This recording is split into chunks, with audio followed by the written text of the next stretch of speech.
An object is said to be at rest when it's unmoving. The difference between an object and a human being is that even though a human being is often unmoving in physical sense, a mind continues to move. And for many years I thought rest was this thing that you just do with the body, like you sit on the sofa, or you go to the pub and you sit down on a chair somewhere, or you basically do something to become stationary. But the mind continues to be stimulated, so you're constantly feeding. I was constantly feeding my mind with stimulation from a television or a games console or a drug of some description or my phone, and wondering why every day I would feel the increasing need to depend on something like coffee or sugar to keep me going. And I feel like it may be a bit cliche and perhaps kind of obvious to some people to share my reflections or my experiences on the subject of rest, but I feel like nowadays we are less restful than we ever have been. We are more disturbed by the many distractions around us, and hopefully you can't hear too many of them, but there's a lot of bird sound and there's work or activity and road noise around me, which is constantly inviting my attention to pull in lots of different directions, and it's a good living metaphor, I suppose, for obtaining rest in a space where it doesn't appear there is much opportunity to do so.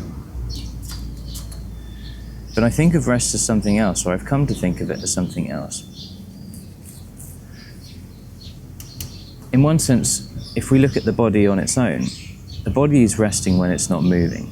It's resting when we're not doing something with it. We're not feeding it with food or making it move or placing it under stress or tension of any kind. At that state, the body is said to be at rest. But the mind is constantly being fed, either being fed with external stimulus because we're paying attention to something on the outside that makes us think, like the news or social media or some kind of other conversation that seems to be happening, or television, but also it can come in the form of things like our own anxieties and fears in moments of silence, when all of a sudden we pause and we stop doing the things that we were doing, and we realize that there's this enormous amount of momentum in the mind that carries forth and continues to move even when the body is still. And I've come to see that this is really what has been driving me to continue moving, to continue buying things, to continue trying to get better, because I had this idea that I would be able to arrive at a point where the mind would be constantly peaceful. And I feel many of us who are on some kind of self-development or spiritual path are sold on this idea that there is something you can do, something you can buy, something you can have, or a place that you can get to where you will finally be peaceful and all of your problems will go away. And at least if they haven't gone away, your mind will be peaceful forever and it will never bother you again. And in my experience, that's just not true. And does that mean that all of these things are pointless or that they shouldn't be pursued for their own outcomes? Well, no, I'm not so sure I would say that. But in my experience, what I found is in the pursuit of peace, in the pursuit of a higher understanding, it's not just that the mind has become quieter. It has, very much so. It's not just that I pay less attention to what's going on in the mind. It's that there is an awareness that the mind is not the entirety of the experience. And I'm preparing a longer form of video, which is more of a, dare say, tutorial, which I'll be releasing at some point in the next few days once I've figured out how to do it, on understanding stress. Like, stress is just this thing that we're told that we have to continuously live with, and so the idea of rest is almost like It's perceived as a break from stress, a temporary relief. But then tomorrow or in the next moment, we have to pick it back up again, and then we do the same thing over and over again until eventually we get worn out and we crash, or we get sick, or we burn out, or something like this. And that doesn't have to be the case, you know. So if one really wants to rest, then it's important to recognize that mind and body are linked. One follows the other. And this is why there are practices which are spiritual in nature, such as things like Tai Chi or Qigong, where the movement of the body is slowed down and the mind naturally follows. But also practices like meditation, where the body is completely stopped and the mind is observed with detachment.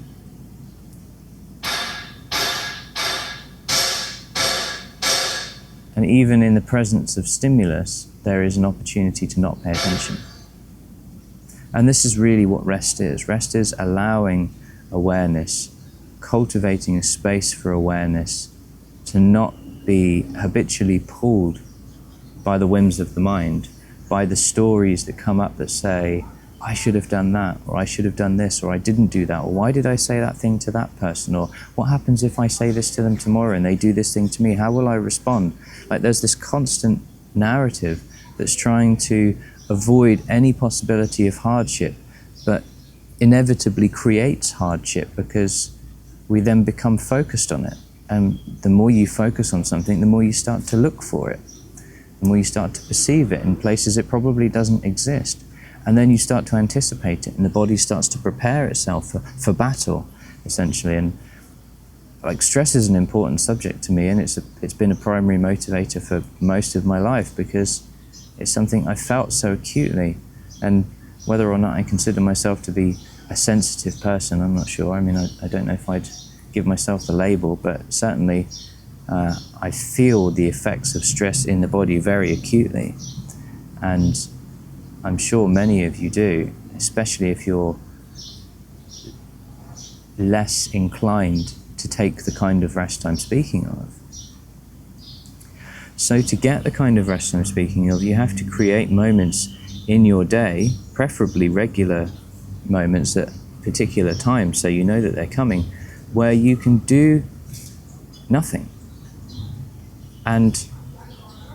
Or at least do as little as possible. And for some people, that's like getting a coloring book. It's painting a picture. It's building something out of Lego. It's exercising some degree of creativity in a manual form, which we cannot rush ahead with, that almost forces us to enjoy the process rather than the result. And some of you may laugh at this, but I'm a Minecraft player, and I find Minecraft quite therapeutic, but also I recognize that after about 30 minutes to an hour, I'm completely overstimulated by the rate at which the computer it is playing on is able to operate relative to my brain. And my brain can't operate at the same speed as multiple processors and do all of the things instantly that a computer can do. And so after a period of time, I have to step away from it. You know, some of us spend our entire lives on computers, and it's no wonder we're overwhelmed. So in that sense, the rest for me is often just to take a step back and to sit and look out the window and just observe the birds flying, or if it's raining, just to observe the way that the rain is landing on particular objects on the ground, or the movement of the clouds. Simple things. And the more we observe these simple things, the more we come to appreciate them, but also the more we start to attune ourselves to the natural rhythm of life. And I feel really that's where the struggle is for many of us, is that we're attuned to a rhythm of life that's unsustainable. Like, a human being, in an organic sense, is meant to be able to walk and to run and to jump to a certain degree. And we see that when we watch the Olympics and things like that.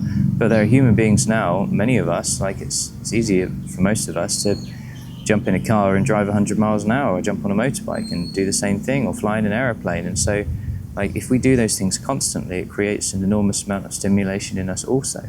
And it's not to say that they're bad. Like, I have a car, I like driving, but I have to recognize that there is a degree of stimulation that I can handle, and then I have to take some rest. And that's why we have service stations, I guess.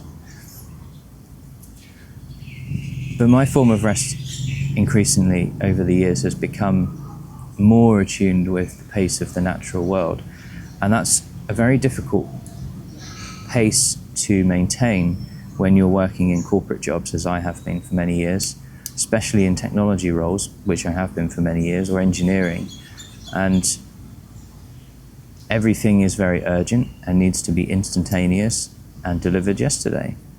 And so maintaining a sense of stability in those environments is very difficult, but also very important. But in a way, seeing the contrast has turned me away from those things and more towards the desire to help others slow down. Because in the job I've had recently, where I was in an organization with 8,000 people globally, whoever I would speak to, wherever they were in the world, often they would be speaking 100 miles an hour and everything would be really urgent and it would be really important and it would have to be done today, and what if this goes wrong, what if that goes wrong, and there'd be this like almost 5 or 10 minute monologue before I'd even get to discussing the point of us coming together. And it just made me think, wow, like, I don't live my life that way anymore, but I have, and I know how that feels, and it's really unpleasant. And I feel a large amount of compassion. I don't feel pity for people who live that way, because I don't think that helps anyone. But I recognize increasingly, as technology becomes more and more capable, the need for us to do many of the things that technology is now going to be able to do, it will diminish. And I'm quite hopeful about that, because I think it puts us in touch with more of our unique creative skills, many of which technology cannot replicate. Like the fact that I have worked in lots of different roles in different industries, but I also have an interest in obscure subjects, including, to some people, maybe this. And so I can bring all of those together to create something very, very unique. And I feel that's where the value is for each and every one of us. And yes, there'll be a period of disruption, and that will create much tension for many people, I'm sure. And that makes videos of this nature even more important, in my opinion. But then there will also become a point where that stress and that tension becomes simply unmanageable for so many of us. And let's face it, the medication is not a solution. It's a symptom management also. Whether that medication is prescribed or it's something that we prescribe ourselves. And remember, distraction is a form of self-medication also. One I am very familiar with, by the way. As we get increasingly to a point where it's just unsustainable for people to continue living that way, then the need for us to reconnect with our natural rhythms and our natural paces becomes even more important. And I'm an enormous proponent for this. And so I feel that for those of you who are in that space where rest is something that you need but are not getting, then consider whether it is rest of body or rest of mind that you are finding it difficult with. My suspicion is the latter rather than the former. Many of us know how to sleep. Many of us don't get much sleep, but we lay down, we close our eyes, we go to sleep, and we wake up some hours later. However, it's where the mind is concerned, that's where the problem is, or that's where the problem seems to be, because in many ways we don't know how to stop the mind, and not that that's necessary, but we don't necessarily know how to detach from it, how to observe it without having to buy into all of the things that are so compelling and seem so urgent that we can't possibly give ourselves a moment of break. And if you're really, really struggling, like I'm not suggesting any of you just go and start doing meditation or something like that. I mean, when the first time I started trying to meditate, I just immediately fell asleep. So it wasn't really a good idea for me at that point because I was just so tired and overstimulated, it just didn't work. I found listening to classical music to be really helpful, or listening to like various forms of spiritual music. There's enough of it out there, world music, reading books of a spiritual nature. Like The Power of Now by Eckhart Tolle is cited as one of the most important books for many people, and I would say that his work has been very instrumental in helping me get to a point where I don't need to depend on things like that anymore. But there are types of literature which are not based on mind stories. They are accounts of those who have come to witness the mind from a deeper place, and it's those I would encourage you to pay attention to. It's those I would encourage you to look towards. And they may not be particularly interesting at the beginning because they're not aimed at entertaining you, but if you're overstimulated, then entertainment is probably the last thing you need.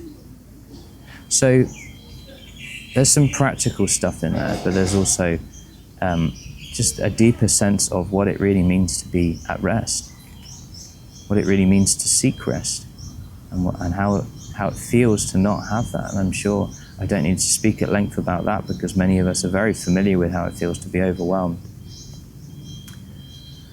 And so if you want to explore that subject more, then my invitation to you is to watch out for the next video that I share, which I am aiming to be within the next few days. Now I am preparing some notes for that one, which is not something I'm particularly accustomed to, so that would take some time to organize because I want to make it as useful and valuable as possible.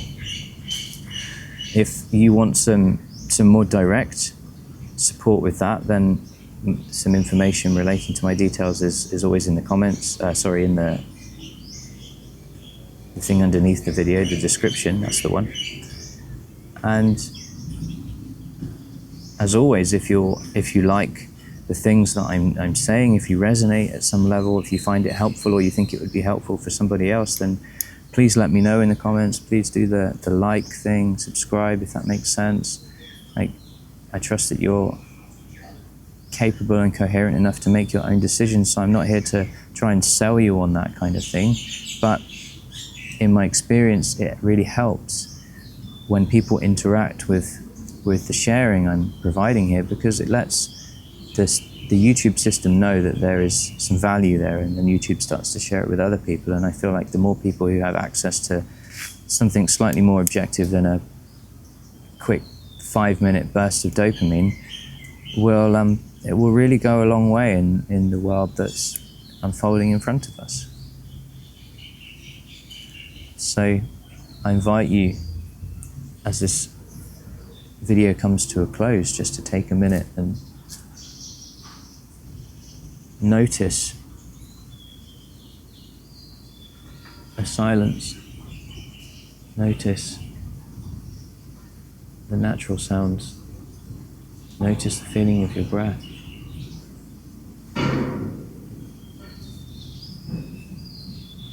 And notice whether or not the way that you felt at the beginning of this video is different now. And if it has changed, then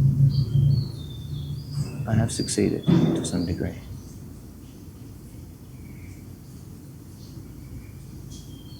Thanks for watching.